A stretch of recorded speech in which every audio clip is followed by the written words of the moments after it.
थोड़ा बीच में आ जाओ।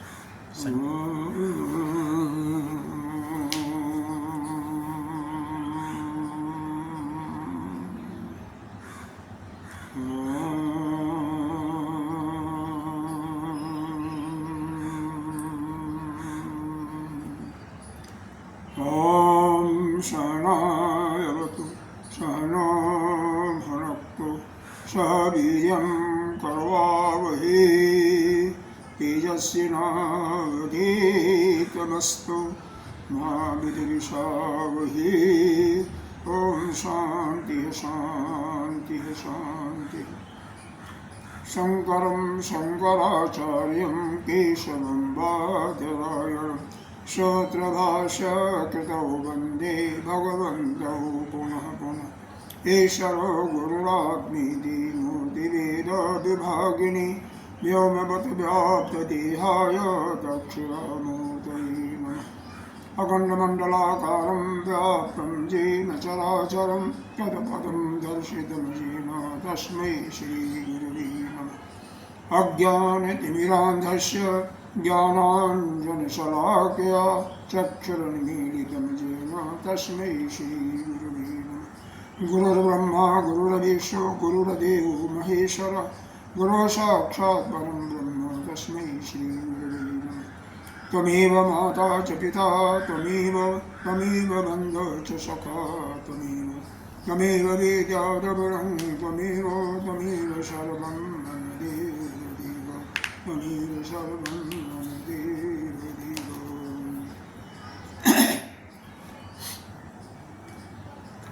अनंत श्री विभूषित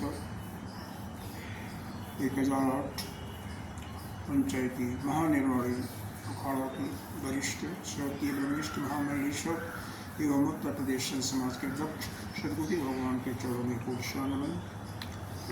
यहाँ पर विस्तार देव ब्रह्मचारी श्री कृष्ण चैतन्य जी के अंतःकरण में विराजमान आत्म स्वरूप परमात्मा को नमन करते आगे हम 72 श्लोक से पाठ करते हैं।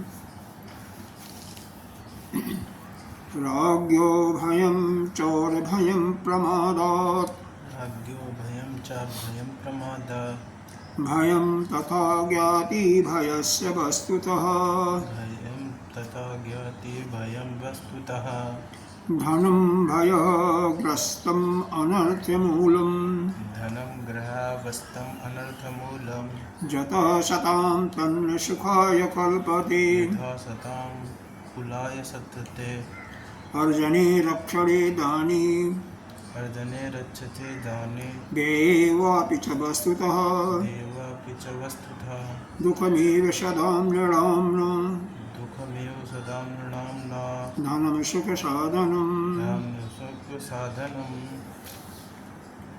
अर्जने रक्षणे दाने अर्जने रक्षणे दाने देवापि च वस्तुतः देवेवापि च वस्तुतः दुःखमेव सदा नृणाम् दुःखमेव सदा नृणाम् न धनं सुखसाधनम्। न धनं सुखसाधनम्। हम लोग इस सर्व वेदांत सिद्धांत सार संग्रह जो कि आदिगुरु शंकराचार्य द्वारा रचित एक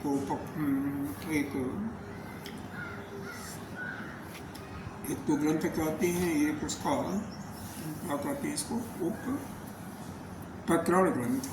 यह प्रकरण ग्रंथ के रूप में यह सर्व वेदांत सिद्धांत सार संग्रह है। इसके अंदर विशेष करके साधन चतुष्टय पर प्रकाश डाला गया है। यानी साधन यानी साधक निबंध चतुष्टय लिया पहले, फिर साधन चतुष्टय लिया। साधन चतुष्टय में पहले लिया विवेक को, तो विवेक के अंदर यह बताया गया कि इस सृष्टि में नित्य केवल एक ब्रह्म ही है, उसके अतिरिक्त जो यह शरीर अनित्य है और इस शरीर में भी वह आत्मा के रूप में वो ब्रह्म भी मिला हुआ है और पंच महाभूतों के रूप में अंतःकरण और यह शरीर बना हुआ है। तो नित्य और नित्य दोनों मिला हुआ है, तो उसको जाने लेना ही, उसको अलग अलग पहचान लेना ही विवेक कहलाता है। अब वैराग, इसमें वैराग के विषय में तो काफ़ी बहुत ज़्यादा वर्णन किया गया, विशेष महत्व दिया गया। कारण यह है कि बिना वैराग्य के मोक्ष की प्राप्ति नहीं हो सकती। इसके अंदर अभी जो पीछे बताया गया, धन जो है, धन भी अनर्थ दुख का अनर्थ कारण है। यानी यदि धन, क्योंकि धन से हमें क्या होता है, लोभ भी होता है। धन का हम अपने शरीर पर ही ज़्यादा भोग कर देते हैं या केवल भोग में रह जाते हैं, तो उन्मत्तता भी, उन्माद भी आ जाता है। तो धन से हमें उन्मादता भी आ जाता है, मतवाले भी आ जाते हैं, मत से भी प्रभावित हो जाते हैं। और यही धन से हम, यदि हम सकाम कर्म करते हैं, तो सकाम कर्म करेंगे। सकाम कर्म का मतलब आप दान दे रहे हैं, यज्ञ कर रहे हैं, तो आपका पुण्य का सृजन होगा, और उस पुण्य के सृजन के फलस्वरूप ही आपको पुनर्जन्म लेना पड़ेगा। अगर निष्काम कर्म कर रहे हैं, निष्काम रूप से दान कर रहे हैं, तो बहुत अति सुंदर है, फिर तो आपका अंतःकरण शुद्ध होगा।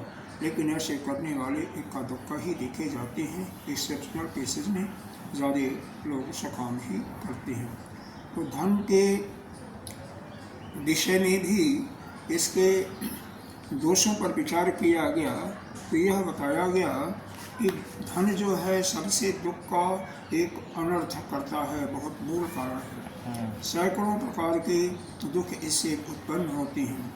यहाँ तक कि घर में, परिवार में, भाइयों में, सगे संबंधियों में भी यह वैमनस्य करा देता है। और क्या बताया गया, हमारे जो विशेष गुण होते हैं साधना के लिए, अपने ब्रह्म विद्या को प्राप्त करने के लिए, उसमें भी यह बाधा पहुँचाता है। केवल यह धन जो है, केवल जो कृपण है उसी के लिए यह आराध्य है। बाकी कोई भी साधक यदि ब्रह्म विद्या के प्राप्त के रास्ते पर चल रहा, तो उसके लिए धन तो अनर्थ का ही कारण है। क्योंकि इस धन से मुक्ति साधनम न भवति, कभी भी मुक्ति प्राप्त नहीं हो सकती। नापि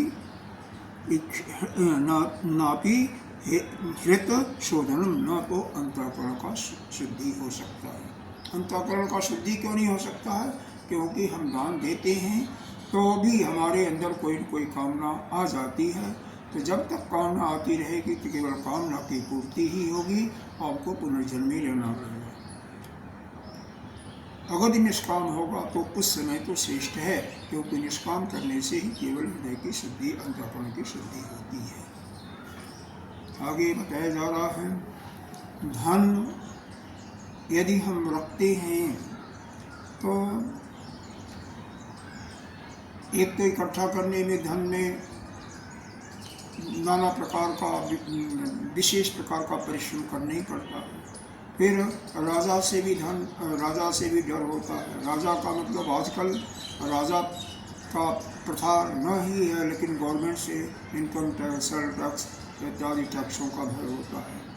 और क्या, चोर भय, चोरों से छिन जाने का भय होता है। प्रमादवश कहीं हमने रख दिया कोई कीमती चीज़, समय आने पर वो मिल नहीं रहा, तो प्रमादवश भी हमें भय होता है। भयम तथा ज्ञाति भयस्य वस्तुतः, वास्तव में ज्ञाति मतलब अपने संबंधियों से भी, अपने जो भाई बंधु हैं उनसे भी भय ही होता है कि कोई चुरा न लेगा, कोई कुछ न कर दे। धनम भयग्रस्तम, यह धन जो है अत्यंत अनर्थ का ही कारण है, मूल कारण है अनर्थ का, मतलब दुख का एक मूल कारण है।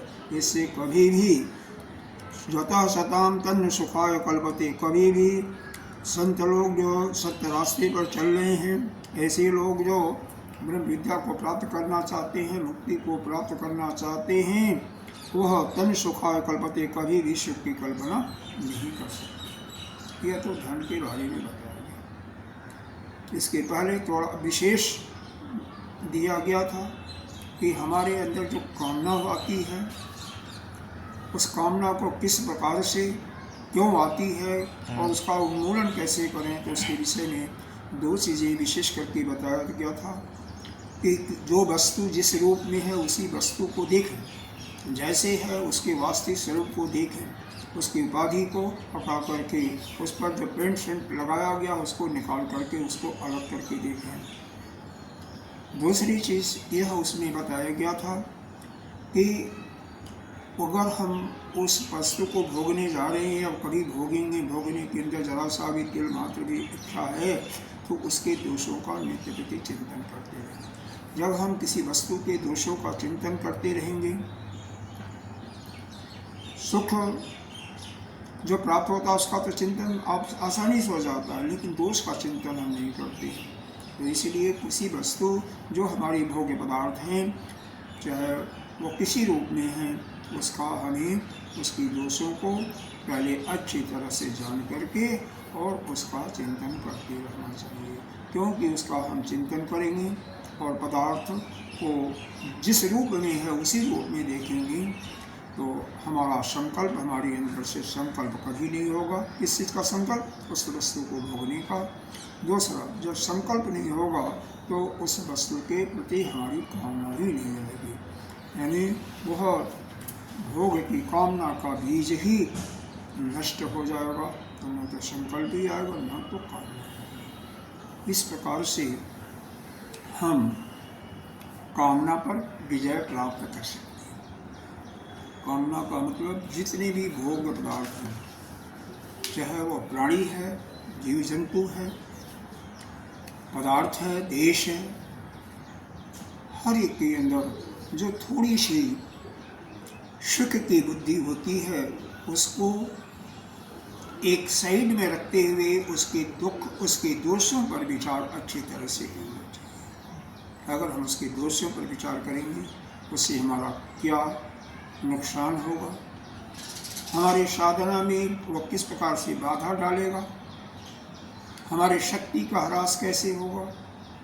वह अनित्य है, लेकिन हमें उसमें क्या भावना कर रहे हैं, नित्य की भावना कर रहे हैं। वह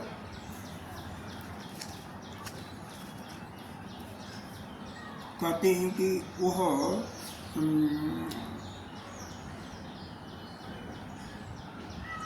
इसको कह सकते हैं हम कि स्वच्छ नहीं है, पवित्र नहीं है, लेकिन अपवित्र होते भी उसमें हम पवित्र की भावना करते हैं।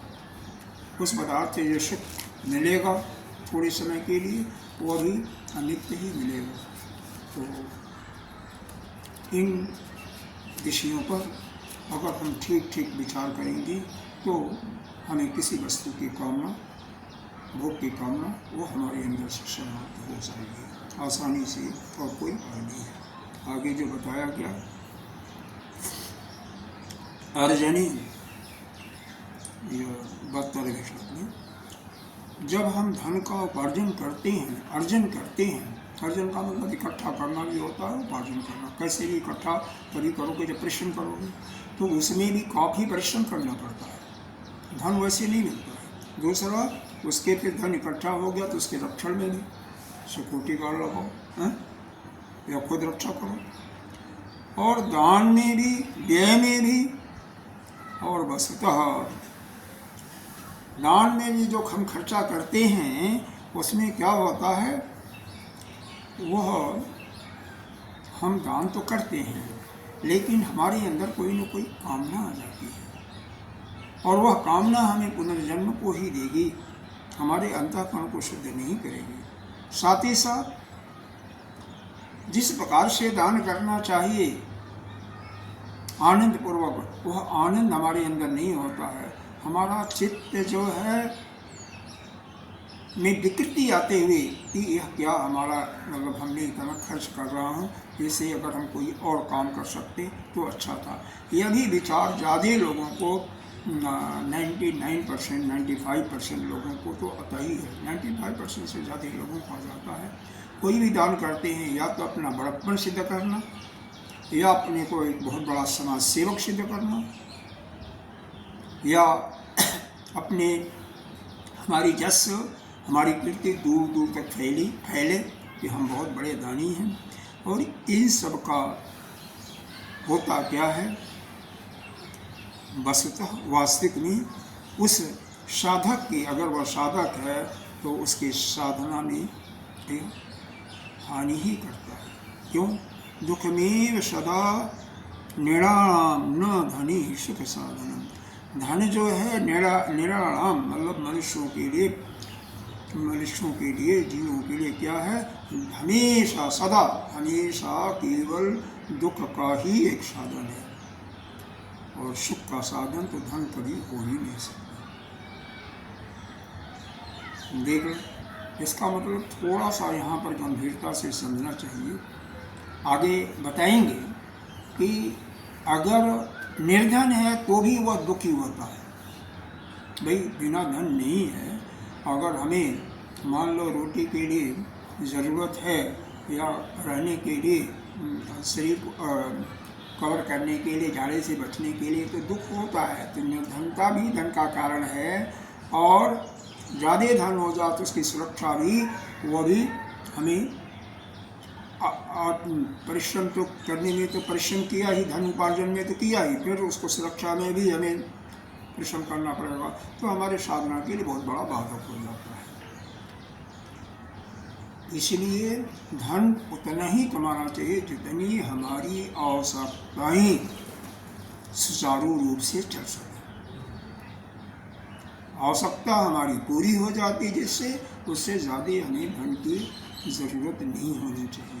अगर है भी तो शिष्ट कामों में खर्च करना चाहिए, बिना किसी ऐश्वर्य जस या भविष्य में देहांतर शरीर के जाने के बाद कुछ सुख मिलेगा, बिना किसी इच्छा मात्र के यानी निष्काम रूप से वह हमें अच्छे कार्यों में, दान देने में, यज्ञ करने में, जो गरीब आदमी हैं उनके पेट पालन के लिए, भोजन के लिए, इस प्रकार से उसको खर्च करें, और उसमें किसी प्रकार की ऐश्वर्य का जस का प्राप्त करने का इच्छा न रखें, यानी निष्काम रूप से करें, तो वही धन जो है आपके लिए कल्याणकारी होगा। तो यहाँ पर इस बात पर इसलिए कहीं बताया कि अर्जने रक्षणे दान वे वापि न वस्तुतः च वस्तुतः, वास्तव में, वास्तव माने वास्तव में, धन के अर्जन माने उपार्जन में, धन को इकट्ठा करने में, फिर उसका रक्षा करने में, धन इकट्ठा कर लिया तो उसका रक्षा भी करना पड़ेगा। अगर दान देते हैं तो दान में भी, और भी खर्चा करते हैं तो खर्चा करने में भी आपको तकलीफ होती है। खर्चा भी करने के लिए कुछ सामान ही लाएंगे तो जाना तो पड़ेगा कहीं, तो वहाँ पर भी समय का बर्बादी होती है।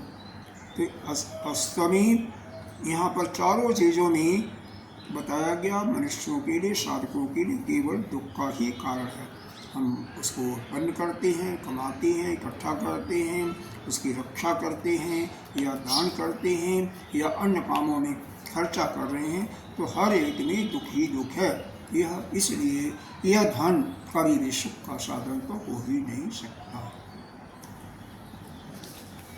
इसका मतलब यह नहीं है कि अकर्मण्य हो जाओ, ये भी नहीं, अकर्मण्यता भी नहीं लानी है, लेकिन हमें ईमानदारी से, जो धन कमाने वाले ईमानदारी से धन कमाएं। जितनी आवश्यकता है, दिन में 24 घंटे होते हैं, 24 घंटे में अगर 8 घंटे अपने धनार्जन पर लगाते हैं तो 8 घंटा अपने सत्संग में, स्वाध्याय में, ध्यान में, भजन में भी लगाएं, भगवान की पूजा में भी लगाएं, और 8 घंटा अपना सोना, खाना पीना इत्यादि में भी लगाएं। तो अगर उसका एक सम्यक रूप से उस धन के अर्जन में अपने समय को दें, तो वह आपके लिए नुकसानदायक न होकर के वह ठीक रहेगा। क्योंकि बिल्कुल धन नहीं है, निर्धन है, तो भी आपको दुखी होगा, और ज़्यादा इकट्ठा किया तो भी दुखी है। इसलिए हर एक का एक समन्वय रखना ही श्रेष्ठ है। और अगले श्लोक में भाष्यकार जी बता रही हैं, लोभ, धन हमारे पास इकट्ठा होगा तो क्या होगा? लोभ होगा, और लोभ से क्रोध भी होता है। यहाँ पर नहीं, कहीं कई जगह बताया गया है लोभ से भी क्रोध होता है। गीता जी में भगवान ने बताया है, कामेश क्रोधेश रजो समग्र, कि यह काम और क्रोध रजोगुण से उत्पन्न होती है, ठीक है। और माशना महापात्मा विद्धि एनम युवरणम, यह बहुत बड़ा पापी भी है, बहुत बड़ा पेट वाला है, यानी इसकी क्षुधा कभी तृप्त नहीं होती है। क्रोध की और काम की, यानी पदार्थ के सुख भोगने की इच्छा कभी समाप्त नहीं होती। विद्यम एन विवरणम, सभी सबसे ज़्यादा हमारा शत्रु यही है, विद्धि, इसी को समझो, एनम युवरणम। साथ ही क्रोध से के लिए बताया गया कि वही दूसरे अध्याय में गीता जी में, वही ध्याय तो विषाण पुरुष संगस्ती प्रजाते संग संजाते काम, कामात क्रोधो जाते, कि काम से क्रोध की उत्पत्ति होती है। कि ये भी बताया गया कि कहीं कि क्रोध से काम की उत्पत्ति होती है, दोनों की बातें आती हैं। लेकिन लोभ में क्यों, काम से कैसे होगा, लोभ से कैसे? लोभ हो, किसी भी चीज़ कोई ज़्यादा हो जाएगा, आपके पास इकट्ठा हो जाएगा तो उसका लालच लगेगा, और लालच लगेगा, धन आपने इकट्ठा करके रखा हुआ है, उसमें कोई बाधा पहुंचाने, कोई छीनने की कोशिश करेगा तो आपको क्रोध आएगा ही आएगा। तो इसलिए लोभ से भी क्रोध उत्पन्न होता है। काम से तो होता ही है, क्रोध से। ये तीनों वास्तव में हमारे सबसे बड़े बैरी हैं, दुश्मन हैं, जो हमारे अंतःकरण में रहते हैं। क्या क्या? काम, क्रोध और लोभ। काम, क्रोध और लोभ। काम का उन्मूलन करना है, नष्ट करना है, तो किसी भी भोग पदार्थ को देखें तो जो जिस रूप में है उसी रूप में देखें। दूसरी चीज़, उसके उस वस्तु के भोगने के बाद जो दोष आते हैं, जो कष्ट होता है, उसके दोषों का निरंतर चिंतन करते रहें तो यह काम की भावना समूल नष्ट हो जाएगी। और काम ही नहीं रहेगा तो क्रोध की, काम और लोभ दोनों नहीं रहेगा तो लोभ की उत्पत्ति नहीं होगी, क्रोध की उत्पत्ति होगा। धन, अब लोभ के लिए धन उतना ही कमा जितना आपको आवश्यकता है। समन्वय रूप से, एक सम्यक रूप से अपने जीवन को सत्य रज तम तीनों अवस्था में, तीनों प्रकृति के जो गुण हैं, तीनों स्थिति में समान रूप से इसको बांटें। सत्संग, भजन, भगवान की सेवा, पूजा इत्यादि में भी बराबर का समय नहीं। अगर 8 घंटा वहाँ देते हैं तो धन के उपार्जन में, तो 8 घंटा यहाँ ले लें, और उतना ही समय अपना सोना, खाना पीना इत्यादि में लें। इस प्रकार से यह सम्यक रूप से अगर समय देंगे तो यह धन दुख का कारण नहीं होगा। तो सताम अपि, सत माने जो अच्छे पुरुष हैं। अच्छे पुरुष कौन बताया? पीछे के फिशन में बताया गया था कि सत पुरुष वह है जो कि वेद के आदेश के अनुसार, जो वेद ने रास्ता बताया हुआ, वेद ने जो नियम निर्धारित किया है, उस रास्ते पर चलता है। वेद के विपरीत चलने वाले के लिए नहीं, जो वेद के अनुसार कार्य कर रहा है तो उनके लिए भी, अपि यानी उनके लिए भी, पदार्थस्य, यह जो पदार्थ का है, लाभ लोभ प्रवर्तते। अगर यह उनको भी, अगर यह पदार्थों का धन इकट्ठा हो जाए तो क्या करता है? यह लोभ ही करता है। पदार्थ को, किसी भी पदार्थ का यानी वस्तु का अर्थात धन का अगर ज़्यादा लाभ हो गया तो उससे भी उनको लालच होता है।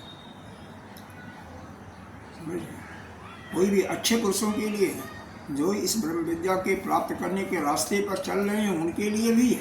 इसीलिए सतपुरुष की बात हो रही है यहाँ पर। सतपुरुष जो सज्जन पुरुष है, उनकी बात नहीं की जा रही है। जो वेद के विरुद्ध काम कर रहे हैं, जो दुष्ट है, उनकी बातें नहीं की जा रही हैं।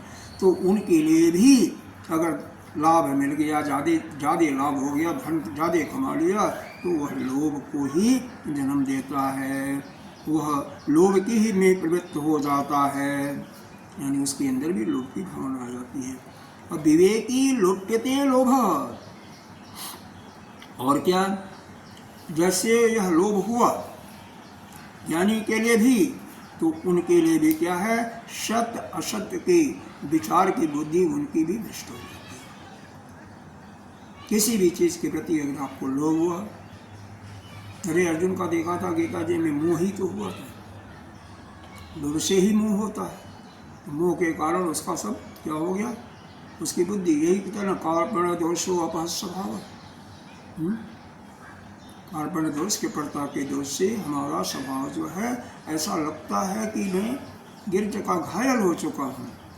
और क्या उसके बाद क्या बताया था, कार्पण्य दोषो अपहस स्वभावः प्रेक्षामि त्वां धर्म सम्मूढ़ चेता, यानी हमें आपसे पूछ रहा हूँ क्योंकि मैं भूल गया हूँ, हमें यह भ्रम हो गया कि धर्म क्या अधर्म क्या जानते हुए भी मेरा चित्त जो है इसमें भ्रम में पड़ गया। कार्पण्य दोषो अपहस स्वभावः प्रेक्षामि त्वां धर्म सम्मूढ़ चेता यत् श्रेयः तत् निश्चयं ब्रूहि तन्मे शिष्यते हम साधि माम त्वां प्रपन्नः। क्यों, मेरे को बताओ कि मैं आपका शिष्य हूँ और त्वां प्रपन्नम, और तुम्हारी शरण में हूँ। हे प्रभु, मैं केवल शिष्य ही नहीं हूँ, मैं आपको पूर्ण रूप से समर्पित हूँ। तो जो भगवान को समर्पित कर देता है, पहले तो शिष्यता स्वीकार करे, फिर समर्पण कर दे, तो उसके लिए वो रास्ता बताते ही। तो यहाँ पर यही चीज़ें बताया जा रहा है। भगवान भाष्यकार कह रहे हैं, शताम अपि, यानी शत पुरुषों के लिए, शत पुरुष के लिए, विवेकी पुरुषों के लिए भी यह धन का ज़्यादा लाभ मिल जाना, धन का पदार्थ का ज़्यादा लाभ हो जाना, यह भी लोभ का कारण है। लोभ ही पैदा करता है, और उस लोभ से उन सत्पुरुषों का भी सत क्या है असत क्या है उसमें सोचने की शक्ति चली जाती है।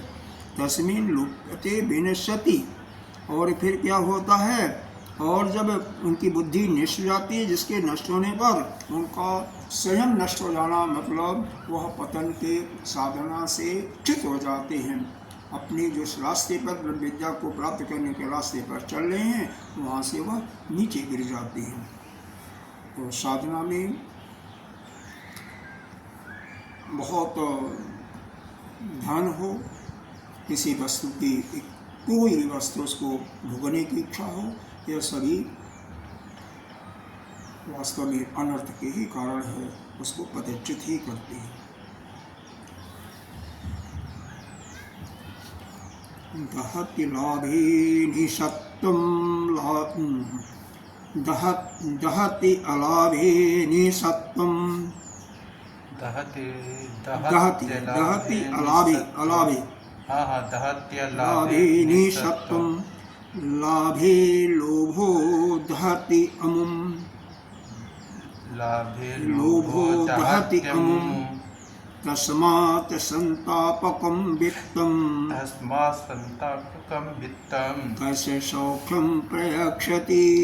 कस्य सौख्यं प्रयच्छति दहति अलाभे निसत्त्वं लाभे लोभो दहति अमुम् तस्मात् संतापकं वित्तम् कस्य सौख्यं प्रयच्छति कहा जा रहा है, दहति लाभे निसत्त्वं। निसत्त्वं कहते हैं जिसके पास कुछ है नहीं, दरिद्र है बिल्कुल, समझ लो। तो दरिद्र आदमी के लिए, यानी जो निर्धन आदमी है, उसके लिए दहति अलाभे, अलाभे मतलब धन का लाभ नहीं है, यानी धन नहीं मिलता, यानी धन है ही नहीं है, यह हानि हो गया तो क्या हो गया, वह जलता है। जलने का मतलब क्या है? वह पीड़ित होता है। इसका भावार्थ यह है कि यदि कोई ऐसा साधक है जिसके पास धन कुछ भी नहीं है और फिर धन की हानि हो गई या धन का लाभ उसको नहीं मिला, धन की प्राप्ति उसको नहीं होती है, तो वह बहुत दुखी होता है।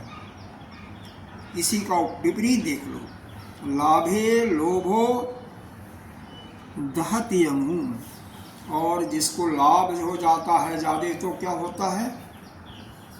उससे लोभ होता है, और उस लोभ जो है उसके चित्त को, उसके मन को क्या करता है? वो भी जलाता है। कैसे जलाता है?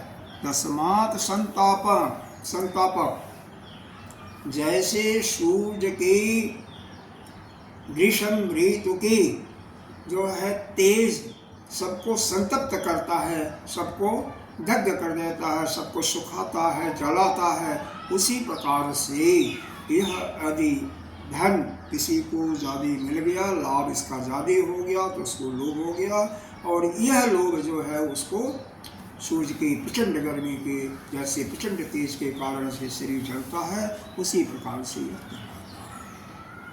और क्या है? दीप्तम कस्य सौख्यम प्रक्षति, यह धन जो है किसी को सुख नहीं है। किसको सुख नहीं? किसी को। तो इस पर सोच चिंतन, कितना सुंदर अलावे सत्यम, यानी कोई गरीब आदमी है, निर्धन है, तो उसको अगर धन का लाभ नहीं मिलता तो उसका वो पीड़ित होता है, दुखी होता है। और जिसके पास धन है उसको लाभ मिल गया, उसको लोभ होता है, और लोभ हो जाता है तो क्या? दहति यमून, उसको, क्योंकि उसके पास कामना आती है, उल्टी पल्टी कामनाएं आती हैं ना, तो उस कामना के फलस्वरूप वो जलता है। ऐसे जलता है जैसे सूर्य की गर्मी उसको तपाती है। इसका तात्पर्य हुआ कि धन किसी को सुख नहीं देता, और धन से कोई भी सुखी नहीं क्या हुआ है? होते हैं लोग, होते हैं। अब बताओ एग्जाम्पल दो किसी। सुख सुविधा लोग ले लेते हैं। लोग जो विषयी हैं वो जैसे सुख सुविधा ले लिए धन से, उनको तो उसी में सुख है, ये थोड़ी ना जानते अध्यात्म वो। ठीक, उसमें सुख मिलता है एक थोड़े समय के लिए। पहली बात तो किसी विषय का भोग का सुख जो है वह कर्म का ही परिणाम होता है, कर्म का जो फल होता है वह अनित्य होता है, हमेशा के लिए नहीं रहता ना, थोड़े समय के लिए रहेगा। मान लो कोई अच्छी बिल्डिंग ले लिया तो उसमें क्या है, फिर उसके मेंटेनेंस में उसको खर्चा करना पड़ेगा ना, साफ सफाई में, उसकी सिक्योरिटी में कम नहीं है, समझ सकते हैं। जितना ही जिसका यह क्या बोलते हैं इसको, धान भवन इत्यादि गाड़ी घोड़ा ज़्यादा रहेंगे, उसको ज़्यादा उसी के चिंतन करना पड़ेगा, उसके चिंतन में कि अमुक चीज़ का लाभ हो रही है, अमुक चीज़ का लाभ हो रही है, उसमें उसकी साधना तो नष्ट हो जाएगी, उसी में तो व्यस्त रहेगा। अमुक जगह का हमारा जो बिल्डिंग है वो खराब हो रही है, या उसमें ठीक से सफाई नहीं हो रही है, या अमुक जगह गौशाला है उसमें ठीक से काम करने वाले नहीं, तो वो तो चिंतन में पड़ा रहेगा। यही है सबके पास आज का। तो इसीलिए कहा गया धन उतना ही होना चाहिए जितना आपकी ज़रूरत है, मिनिमम रिक्वायरमेंट है। मिनिमम रिक्वायरमेंट क्या है? बस 2 रोटी मिल जाए, रहने के लिए 3 फुट का, 3 फुट की जगह होती है, कितनी जरूरत होती है? 3.5 फुट की जगह होती है, 10 फुट लगा लो, 5 फुट लगा लो, बहुत ज़्यादा की जरूरत नहीं, इतनी मिनिमम हमारी आवश्यकता चल जाए। हाँ, इतना ज़रूर होना चाहिए, ये पता है नहीं, ये एक दोहा आया है एक हफ्ता कि इतना धन प्रभु दीजिए मैं न भूखा रहूं न अतिथि भूखा, मतलब अपने लिए भी हो, कोई अगर आ गया अतिथि तो उसके लिए भी खाने का हमारे पास इंतजाम का सिद्ध नहीं है। और जो हम लोग जैसे साधक हैं वो तो भिक्षा मांग करके भी खा सकते हैं, उसमें सन्यासियों के लिए।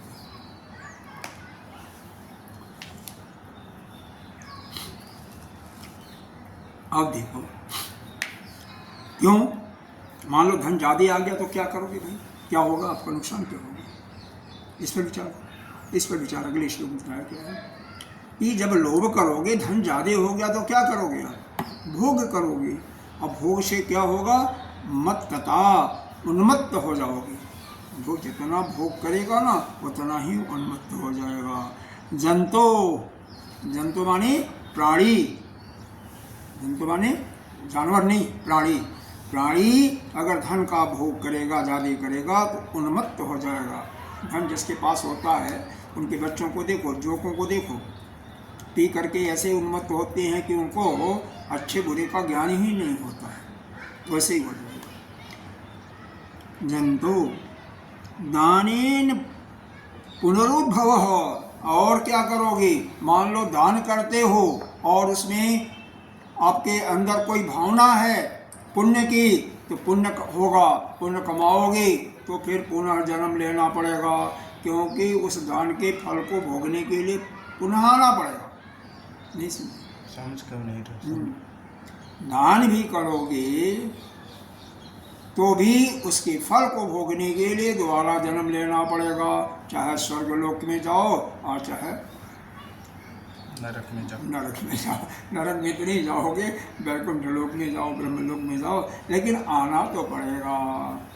तो इसलिए भाई क्या करो, भोगेन मत्तता जंतु, क्योंकि धन का विशेष करके दो ही प्रकार से उपयोग होता है। अगर एक उपयोग तो है दान में, यज्ञ में, तप इत्यादि में, और दूसरा उपयोग है अपने शरीर पर, तो भोग पर। तो भोग में अगर ज़्यादा खर्चा किया आपने तो आप उन्मत्त हो जाओगे, और जो उन्मत्त व्यक्ति हो जाता है वह क्या धर्म है अधर्म है वह सब भूल जाता है, क्योंकि उसकी विवेक शक्ति ही नष्ट हो जाती है। और जिसकी विवेक शक्ति नष्ट हो जाती है वह आगे साधना पर कैसे चलेगा, वह किस प्रकार से ब्रह्म विद्या को प्राप्त करेगा।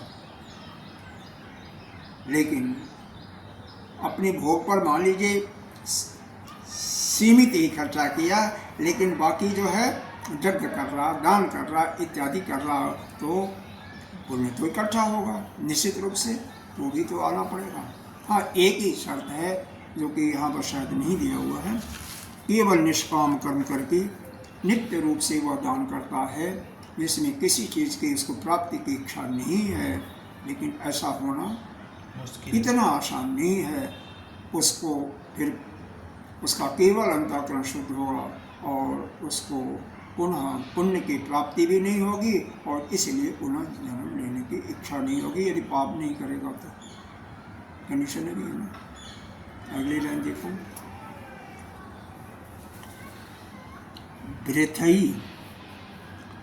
वृथई उभय वित्तम नास्ति एव गति अन्यथा।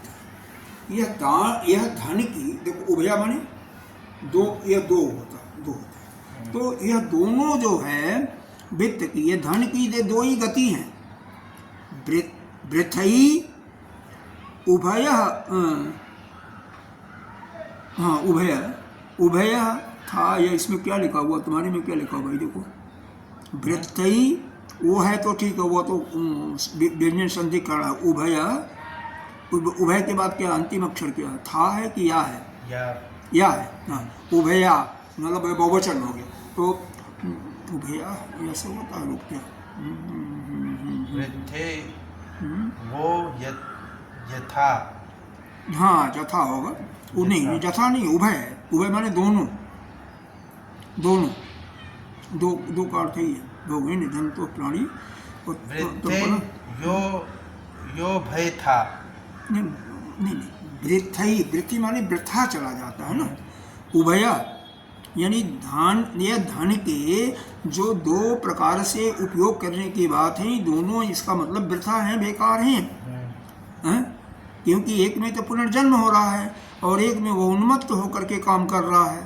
तो इसलिए दोनों प्रकार से ही धन वृथा है, यानी निरर्थक है। उभय, तो दोनों प्रकार से यह जो धन के उपयोग की बातें बताई जा रही हैं, एक को भोगने की और दूसरा दान देने की, यह दोनों प्रकार के यह जो धन का गति है वह वृथा ही है, निरर्थक ही है, व्यर्थ ही है। क्यों? दोनों में आपको ब्रह्म विद्या की प्राप्ति नहीं है। एक में तो आपका उन्मत्तता आ जा रही है, उससे विवेक ही नष्ट हो जा रहा है, और दूसरे में आपका क्या हो रहा है, आप पुनर्जन्म को प्राप्त हो रहे हैं, पुण्य कमा रहे हैं। नास्ति एव गति अन्यथा न अस्ति एव, इसके अलावा और कोई गति है ही नहीं धन की। क्योंकि तीसरी गति बताई जाती है, चोर चुरा ले जाएंगे, लड़के अपना खा करके उन्मत्त होंगे, या डाकू छीन ले जाएंगे, गवर्नमेंट टैक्स के रूप में लेगा। तो धन की बेसिकली दो ही प्रकार की गतियां होती हैं, या तो भोग लो या तो दान करो, यज्ञ करो, तप करो इत्यादि, उस पर खर्चा करो।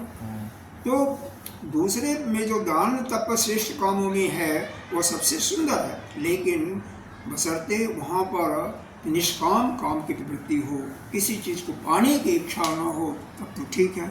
लेकिन वह जल्दी होती नहीं है, कहीं किसी किसी को अंदर अंतःकरण में वो आता है, उनके लिए ही ठीक है, वही केवल इस रास्ते पर चल सकते हैं। इस पर, इस ब्रह्म विद्या की प्राप्ति के रास्ते पर, साधना के पथ पर वही आगे बढ़ सकते हैं। वैसे भी साधारण मनुष्य, हजारों मनुष्यों में से कश्चित एतति, कोई इक्का दुक्का चलता है ना, यत्ता नाम शास्त्रापि कश्चित वेद तत्वता, कोई एकाध तत्व को जानता है। तो हजारों मनुष्यों में से कश्चित एतति, कोई इक्का दुक्का इस रास्ते पर चलता है। और पिताजी भगवान ने बताया है, और उन हजारों मनुष्यों में से जो इस रास्ते पर चलने वाले हैं, इस जो सुंदर रास्ता है उसमें से कोई इक्का दुक्का ही तत्व की दृष्टि से जान पाता है। तो इसलिए कोई घबराने की बात भी नहीं है, लेकिन हमें यही विचार करना चाहिए, धन का ज़्यादा होना भी उतना ही हानिकारक है हमारे लिए जितना कम, और बिल्कुल नहीं होना वो भी हानिकारक है। क्योंकि निरर्थक दरिद्रता, कई जगह बताया गया, दरिद्रता से बड़ा कोई अभिशाप नहीं है, दरिद्र होना भी दुख का एक कारण है। तो दोनों से हमें दुख ही मिलने वाला है और कुछ मिलने वाला नहीं है। वृथा, देखो, भोगेन मत्तता, पहला भोग है धन का। केवल अपने शरीर पर हम उपभोग करते हैं तो हमारे अंदर उन्मत्तता की बात आ जाती है, उन्मत्त हो जाते हैं। जंतु, भोगेन मत्ता जंतु, जंतु माने प्राणी। तो कोई भी प्राणी केवल भोग पर ही धन को खर्चा करता तो उन्मत्त होने का चांसेस ज़्यादा होता है। अगर दान करता है दानेन तो पुनरुद्भव, अगर दान तप इत्यादि करता है यज्ञ में तो पुण्य इकट्ठा होगा तो पुनर्जन्म होगा। तो इसीलिए कहा गया वृथयो उभया वित्तम, धन के यह जो दोनों गतियां हैं यह क्या है, निरर्थक हो जाती हैं। नास्ति एव गति अन्यथा, और इसके अतिरिक्त धन की और कोई गति होती ही नहीं है, इसलिए दोनों गतियां उसके लिए बेकार हैं। अब तीसरी गति यही है कि दान करो, यज्ञ करो, बिना किसी प्रयोजन के करो, निस्वार्थ करो, तो अपने मन को सुदृढ़ करो तो चलेगा काम, नहीं तो नहीं चलेगा। आगे चलें।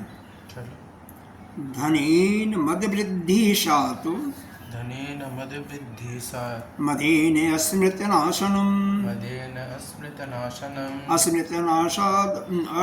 अस्मृत्यनाशाद बुद्धि, अस्मिन्नासाद बुद्धि, नाशो बुद्धि नाशाद विनश्यति, नाशो बुद्धि नाशाद प्रणश्यति, अस्मृतनाशात बुद्धिनाशो, अस्मृतनाशाद बुद्धिनाशो, बुद्धिनाशात विनश्यति, बुद्धिनाशाद प्रणश्यति, धनेन मद वृद्धि सात्, धनेन मद वृद्धि स्यान्, मदेन स्मृतिनाशनम मदेन स्मृतनाशनम अस्मृतनाशाद बुद्धिनाशो स्मृतनाशात् बुद्धिनाशो बुद्धिनाशाद विनश्यति। विद्यानाशात् प्रणश्यति। अर्थ तो इसका साफ है, अच्छा है, आसान है।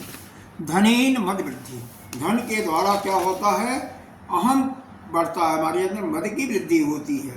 धन जिसको भी ज़्यादा हो जाता है क्या होता है, मद वृद्धि, उसके अंदर घमंड अभिमान आता है। और मदेन से क्या होता है, जब जिसको अभिमान हो गया तो क्या होगा, उसकी स्मृति शक्ति ही नष्ट हो जाती है। स्मृति नाशनम, तो धन से अहंकार की वृद्धि हुई और उस अहंकार से फिर उसकी स्मृति शक्ति यानी याददाश्त चला जाता है। और अस्मृत नाशाद बुद्धि नाश हो, अस्मृत बुद्धि नाश, याददाश्त नाश हो गई तो बुद्धि का पतन हो गया। और बुद्धि नाश हो जाता है जिसका, उसका प्रणश्यति विनश्यति, नष्ट हो जाता है। नष्ट होने का मतलब मर नहीं आता, लेकिन यह है कि क्या अच्छा है क्या बुरा है यह सोचने की शक्ति उसकी चली जाती है। दूसरा, वह साधना के पथ से च्युत हो जाता है। सीधी सादी बात है कि साधना के पथ से वह च्युत हो जाता है। तो इसलिए यहाँ पर सबसे यह बड़ा कारण है, धन होने के बाद भी यदि आपको अहम का भाव न आवे तो यह सब सारी चीज़ें जो बताई जा रही हैं यह कोई भी घटना नहीं घटेगी। और फिर कुछ संत कहते हैं भाई फिर क्यों कमाओ ज़्यादा, उतना ही कमाओ जितनी आपको आवश्यकता है, जितनी आवश्यकता है। बहुत ज़्यादा, क्योंकि धन उपार्जन में भी बहुत ज़्यादा परिश्रम करना पड़ता है ना, तो क्यों इतना ज़्यादा परिश्रम करते हो। और परिश्रम करोगे तो किसी न किसी का हिस्सा ले करके करोगे। या तो शरीर को आराम करने वाला जो सोने वाला समय है उसमें से निकालोगे, या जो शरीर के माध्यम से जो साधना करना है, स्वाध्याय करना, उसमें से निकालोगे। तो आप एक प्रकार से समत्व दृष्टि जो आपका समता होगा सतो रजु और तमोगुण में, वो भी आप नहीं रह पाओगे। इसलिए धन का उपार्जन उतना ही करो जितनी आपका रिक्वायरमेंट, आपका कार्य आसानी से चल सकता है। ज़्यादा धन के पीछे नहीं पड़ो। पहली बात, धन कमाओ तो जो आपका ईमानदारी पूर्वक, नियम पूर्वक, जो आपके अच्छे रास्ते के अनुसार जो रास्ता बताया गया धन कमाने का वेद के अनुसार, उसी रास्ते से करो, गलत नहीं करो। दूसरा, उतना ही परिश्रम करो जितना धन से आपका काम चल रहा है। ठीक है, क्योंकि धन ज़्यादा होगा तो आपका अहम होगा, अहम बढ़ेगा, अहंकार बढ़ेगा, अहंकार बढ़ेगा तो स्मृति नाश होगा, याददाश्त नाश होगा। तो स्मृति के नाश होने से बुद्धि आपकी नाश होगी, या बुद्धि नाश से आप साधना के पथ से च्युत हो जाओगे। अब अंतिम श्लोक आज का पढ़ते हैं।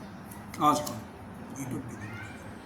सुखयति धनम एव इति, सुखयति धनम एवं इति अंतराशा पिशाच्य, अंतरास्या पिशाच्य, दृढ़तरम उपगढ़ो, दृढ़तरम उपगढ़ो मूढ़लोको जड़ात्मा, मूढ़लोको जड़ात्मा, निवसति तदुपान्ते, निवसति तद उपान्ते, संततं प्रेक्षमाणो, संततं प्रेक्षमाणो, व्रजति तदपि पश्चात्, व्रजति तदपि पश्चात्, प्राणम् एतस्य हृत्वा, प्राणम् एतस्य हत्वा, सुखयति धनम् एव इति, सुख इति धनमेव इति, अंतराश पिशाच्य, अंतरास्य पिशाच्य, दृढ़तरम् उपगढ़ो,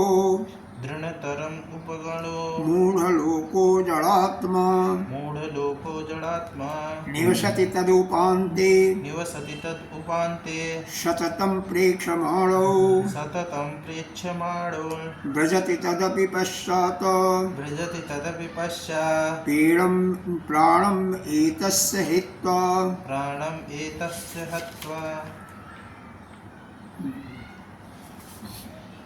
सुखयति धनम एव इति, यानी धन अवश्य ही सुख देता है।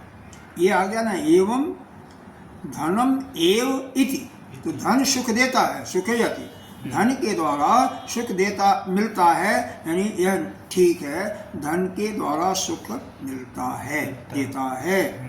लेकिन मन के भीतर भाई धन कमाओ, मन में कोई इच्छा ना हो, आशा ना हो तो कोई दिक्कत है नहीं, लेकिन यह जो है अंतरः आशा पिशाच, अंतर अपने अंतःकरण में जो धन बढ़ाने की, धन प्राप्त करने की जो आशा है ना, वह क्या हो जाती है, पिशाच की माफिक हो जाती है। देखो, धनम एव इति अंतरः, अंतर मतलब अंतःकरण में, आशा पिशाच, यहाँ पर आशा है और पिशाच है। पिशाच का मतलब पिशाच, जैसे पिशाच कौन होती है, भूत प्रेत, भूत, वैसे ही यह क्या करती है, दृढ़तरम, दृढ़ता से, उपगढ़ो, उपगढ़ो माने आप आलिंगन, वह व्यक्ति आलिंगन कर लेता है, कौन है, मूल लोको जड़ात्मा। इस मूल लोको मतलब यहाँ पर वह पुरुष की बात है, जड़ आत्मा, वह यहाँ पर आत्मा की बात दी गई है, तो आत्मा ऐसा नहीं है, यहाँ पर आत्मा को समझना पड़ेगा। देखो, आत्मा तो वास्तव में जड़ का मतलब नहीं, वो तो हमेशा जो है क्या है, आत्मा, वो तो ब्रह्म का ये स्वरूप है, जो कि निर्गुण और निष्क्रिय है, निर्गुण भी है, निष्क्रिय भी है, नित्य भी है, निर्विकल्प भी है और निरंजन भी है। और क्या है, निर्विकार, कोई विकार भी नहीं है, निराकार भी है, नित्य मुक्त से निर्मल, नित्य मुक्त भी है, उसके अंदर तो कुछ है ही नहीं। तो वह शक्ति, वह ज्योति स्वरूप आत्मा आपके अंदर, तो उसको तो मूल रूप से जो आत्मा है उसको कहा गया, और आत्मा का रूप एक दूसरा दिया गया मिथ्या आत्मा। आत्मा को हम तीन भागों में इसको मार सकती हैं। एक जो आपका शुद्ध आत्मा है, तो शुद्ध आत्मा वही है जो कि निर्गुण निराकार के रूप में, शक्ति के रूप में सभी प्राणियों के अंदर बैठा हुआ है, वही ब्रह्म है।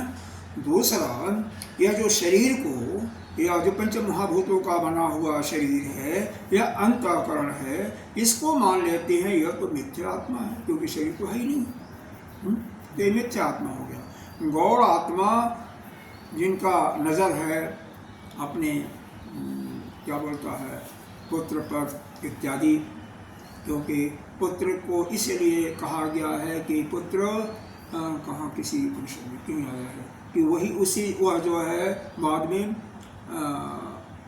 पिंड देने का अधिकारी होता है, इसलिए उसको कुछ लोगों ने गौड़ आत्मा की संज्ञा दी हुई है।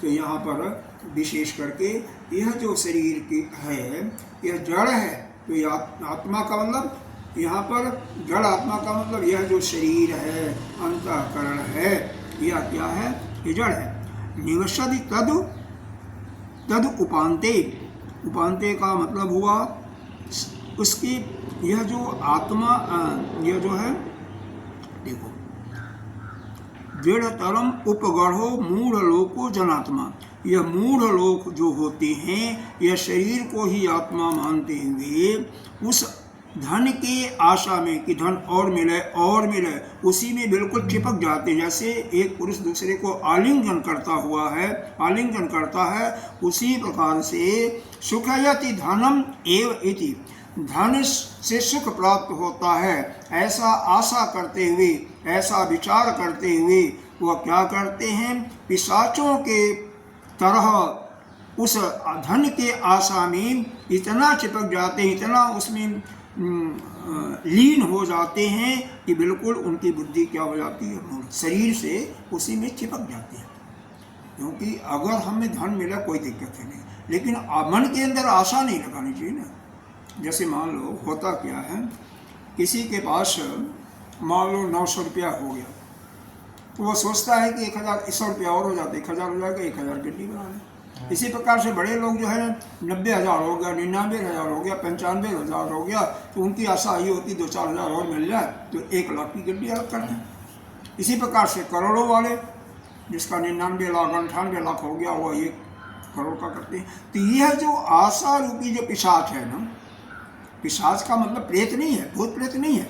पिशाच का मतलब यह आशा रूपी जो हमें जैसे पिशाचों के माफिक, पिशाच भूत प्रेत के माफिक हमें को दुख देने वाली है, सताने वाली है, हमें को चुभने वाली है, वह आशा रूपी या जो धन की आशा है कि यह धन के द्वारा सुख मिलेगा, उसमें हम जो बिल्कुल चिपक जाते हैं उस आशा में कि अभी यह मिला तो इतना और मिलेगा।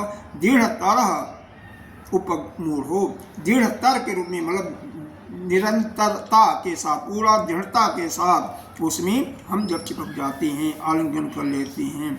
मूढ़ लोग को जड़ात्मा कौन करती हैं? जो इस शरीर को ही आत्मा मानते हैं, शरीर को ही अपना मानते हैं। ऐसे लोगों की बात की जा रही है कि जो शरीर को ही अपना आत्मा मानते हैं, जो कि मिथ्या आत्मा है, तो उस शरीर को धन के द्वारा सुख की आशा करते हुए धन कमाने में ही अपना सर्वस्व जीवन खपा देते हैं, लगा देते हैं। निवसति तद उपान्ते, और क्या है? निरंतर प्रेक्षमाणो, और यही उनके अंदर अंतःकरण में हमेशा विचार रखता है, निरंतर उसी को देखते हुए कि अभी इतना मिला, अभी और इतना मिलेगा, उसके समीप ही वह निवास करते हैं। यानी वह मूढ़ लोग उस धन के प्राप्त के आशा में ही निरंतर उसी का चिंतन, उसी के लिए उद्यम करना, उसी में अपना लगा है। और क्या है? ब्रजति तदपि पश्चात प्राण में सहत्वा, ब्रजति मानी तदप, उसके बाद क्या होता है? उसके पश्चात क्या होता है? प्राण में सहत्वा, उनका प्राण भी चला जाता है। प्राणम एतस्य हित्वा, प्राण का चले जाने का मतलब प्राण नहीं जाता है, बल्कि वह अपने साधना के पद से हमेशा च्युत हो जाती है। तो यहाँ पर इस श्लोक के माध्यम से यह बताया गया कि वास्तव में धन का कमाना उतना नुकसानदायक नहीं है। धन का कमाना नहीं, बल्कि उसके धन आशा जो रखते हैं कि अभी इतना मिल गया, इतना और मिला, और उसमें दिन रात हम जो सोचते रहते हैं उसी में अपने को चिपका देते हैं और निरंतर उसी में पड़े रहते हैं, वही जो है हमारे लिए बहुत ही हानिकारक है। वही हमको, हमारे प्राणों को ले लेता है। प्राणों को लेने का मतलब हम अपने साधना के पद से अपने को च्युत कर देते हैं। इसमें क्या लिखा हुआ है? धन हमें अवश्य सुख देगा, ऐसा जो हृदय में आशा होता है, वह पिशाची के स्वरूप से मूर्ख रूप जकड़ करके लिपटी रहती है। उसके बस में पड़ने से मनुष्य जड़ सा हो जाता है और निरंतर धन की ओर को देखता हुआ धन के पास ही, परंतु अंत में वो धन ही प्राणनाशक का। और बात वही है कि हमें यह जो धन कमाने की जो आशा है, उससे अलग हो जाना चाहिए। अपने अंतःकरण में धन कमाओ, लेकिन उसके आशा से चिपकना नहीं चाहिए कि उसका नित्य निरंतर उसी का चिंतन करते रहो और उसके लिए उद्यम करते रहो। वह नहीं करना चाहिए। वह करने से तो क्या है, हम जड़वत अपने शरीर को ही हम आत्मा मान बैठते हैं और उससे हम कभी भी ऊपर नहीं उठ सकते हैं, क्योंकि वह प्राणेन हत्वा, वह हमारे प्राणों को लेकर के वह धन चला जाता है। ओम पूर्णमदः पूर्णमिदं पूर्णात् पूर्णमुदच्यते पूर्णस्य पूर्णमादाय पूर्णमेवावशिष्यते। ओम शांति शांति शांति। हरि ओम हरि ओम। बंद कर दो।